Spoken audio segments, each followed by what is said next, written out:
In February 2009, a simple dog walk on the outskirts of Albuquerque, New Mexico, turned into the opening chapter of one of the state's most haunting unsolved mysteries. A woman and her dog were exploring the quiet, isolated desert of the West Mesa when she spotted something strange sticking out of the dirt. She called the police, having no idea that her discovery would unearth a crime scene that would shock the entire community. When investigators arrived, they confirmed the object was a human bone. As they began to carefully excavate the site, the true horror of what lay beneath the desert surface started to reveal itself. One set of remains turned into two, then three, and by the time the search was complete, the bodies of 11 women had been recovered from a single mass grave. This remote patch of desert had been a burial ground. The case was chilling, and the unknown perpetrator was quickly dubbed the West Mesa Bone Collector by the media. As authorities worked to identify the victims, a heartbreaking pattern emerged. Many of the women had lived on the margins of society, grappling with addiction and poverty. Their precarious lives meant their disappearances had often gone unnoticed, sometimes for years, leaving a cold trail for investigators to follow. Despite the massive scale of the discovery and a dedicated task force, the investigation seemed to hit a wall. For nearly a decade, there were no major breakthroughs, no arrests, and no formal charges. The case grew cold, but for the families of the victims, the pain and uncertainty were constant. Who could have committed such a terrible act? And simply vanished.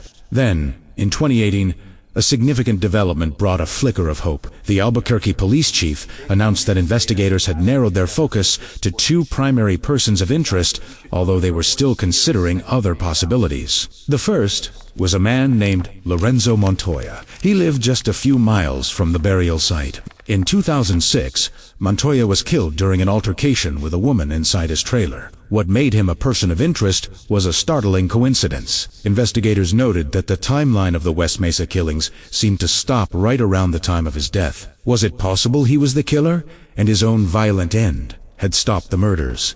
The theory was compelling, but there was a major problem. No physical evidence ever connected Montoya directly to the victims or the gravesite. The second person of interest was Joseph Blee. Unlike Montoya, Blee was very much alive, but he was already serving a 90-year prison sentence for a series of violent crimes he committed in the 1980s. Investigators publicly named him as a suspect in 2015. They had a strong reason. His DNA had been found on evidence related to another murder case, linking him to a pattern of extreme violence against women. However, just like with Montoya, authorities have never been able to definitively link Blee to the West Mesa victims, and he has never been charged in connection with their deaths. With one potential suspect deceased and the other already in prison for other crimes, a deeply unsettling question arose.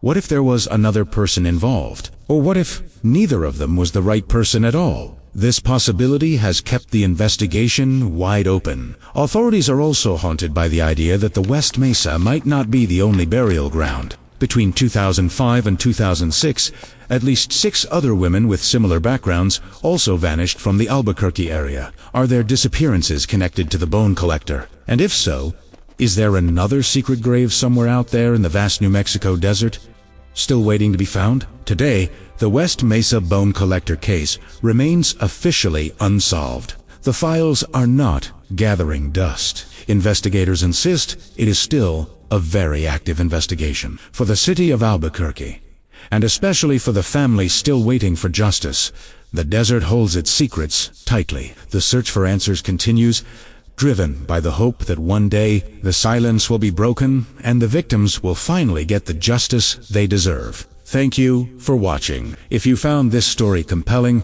please consider subscribing for more deep dives into unsolved cases.